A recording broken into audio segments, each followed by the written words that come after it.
पहले तो आपने जो भी अपनी बातें बेबाकी से रखी उसके लिए मैं आपकी बहुत बहुत शुक्रगुजार हूँ, क्योंकि ये एक आईना दिखाने जैसा है हमारे बिहार के समाज को। जातिगत हम सब लोग एक दूसरे पे थोपते हैं, लेकिन हम सब जातिवादी करते हैं। सब जानना चाहते हैं। आज तक मैं एक इलेक्शन लड़ी थी और लोग पागल हो गए कि आखिर इनका कास्ट क्या है। अभी तक लोग मेरे कास्ट को जानना चाह रहे हैं और ढूंढना चाह रहे हैं। गूगल पर प्रशांत किशोर के बाद सबसे ज्यादा सर्च है प्रशांत किशोर कास्ट। हाँ बिहार में जी बिल्कुल।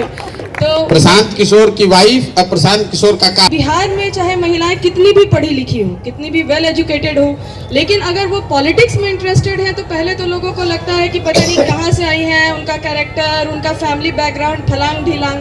खैर, हर पार्टी में कुछ महिलाएं तो होती ही हैं जो साज सजावट का सामान होती है। मैं ये जानना चाहूंगी कि अगर आपकी पार्टी पूरी व्यवस्था की बात कर रही है, पूरे सिस्टम को चेंज करना चाह रही है, क्योंकि ऑलरेडी सर इतना ज़्यादा छेद है कि एक दो चीज़ पे काम करके कुछ भी नहीं हो सकता है बिहार का। ये मैं भी मानती हूँ और कहती हूँ कि नेताओं को मत गाली दीजिए। पहले आप लोग अपने अपने बनियान में झांकिए कि आप लोगों ने क्या किया है। दारू मुर्गा खा के आप लोग वोट देते हैं और चाहते हैं कि व्यवस्था बदल जाए, तो वो बदलेगी नहीं सर, वो बदलेगी, but maybe it take time, थोड़ा समय लग सकता है। मैं आपसे ये जानना चाहती हूँ कि अगर ऐसी महिलाएं हो या फिर ऐसा ग्रुप हो जो वेल एजुकेटेड है, पढ़ी लिखी है, जिनको समझ है राजनीति का, सिस्टम का, हर कुछ का, तो आपकी पार्टी उनको क्या देने जा रही है? पहली बात तो मेरी सोच है कि सिर्फ पढ़े लिखे लोग राजनीति में आने चाहिए, ऐसी बात नहीं है। बहुत शिक्षित आदमी भी बेवकूफ हो सकता है और बहुत कम पढ़ा लिखा आदमी भी बहुत होशियार हो सकता है। हम लोग अपने गांव देहात परिवार में कहते थे कि हमारी दादी बहुत होशियार थी। दादी पढ़ी लिखी नहीं थी लेकिन बहुत समझदार थी। मेरा लड़का बहुत पढ़ा लिखा है लेकिन है बहुत बड़ा इडियट। तो शिक्षा इसका द्योतक नहीं है कि आप अच्छे वोटर, अच्छे मतदाता, अच्छे नागरिक हैं। शिक्षा सिर्फ आपको इतना ही करती है कि कोई भी इंफॉर्मेशन को, जानकारी को प्रोसेस करने में, उसको व्यक्त करने में आपकी क्षमता बढ़ जाती है। आपकी समझ नहीं उससे बहुत ज्यादा बढ़ती है। लेकिन आप शिक्षित हैं तो अपनी बातों को बेहतर तरीके से रख पाएंगे।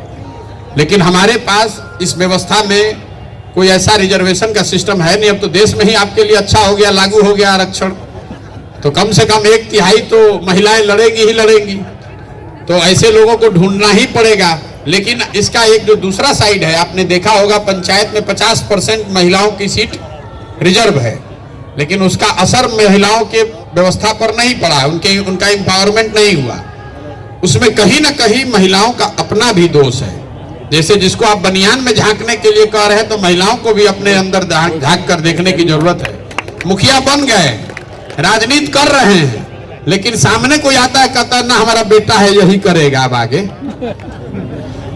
तो ये पति मुखिया वाला कॉन्सेप्ट है, आपको भी थोड़ा जागरूक होना पड़ेगा। मान लीजिए यहाँ 200 आदमी बैठा है, तो इसमें महिला 15-20 है और बाकी 150 लोग पुरुष हैं। तो जब अगर आप समाज में निकलिएगा नहीं, अगर आप कुछ प्रयास करिएगा नहीं, तो हम अपने साथियों को बताते हैं कि 3-4 कैटेगरी के महिलाओं को जाकर संपर्क करो।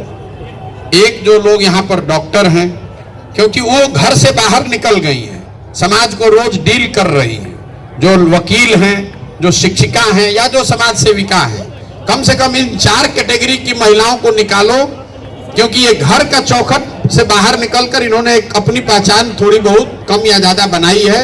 उन लोगों को ट्रेन करके, प्रशिक्षित करके, मदद करके आगे बढ़ाया जा सकता है। सीधे घर से निकालकर महिला को राजनेता बना देना, ये कहना अच्छा लग सकता है, लेकिन इतना आसान है नहीं जितना आप समझ रहे हैं। क्योंकि आपकी भी वो झिझक जो है वो खुलनी चाहिए। समाज में आकर बात करने की, समझने की, संघर्ष करने की वो क्षमता सब में है नहीं। लेकिन जहां तक हो सके, जहां महिलाएं मिलती हैं उस तरह का उसको प्रश्रय दिया ही जाता है।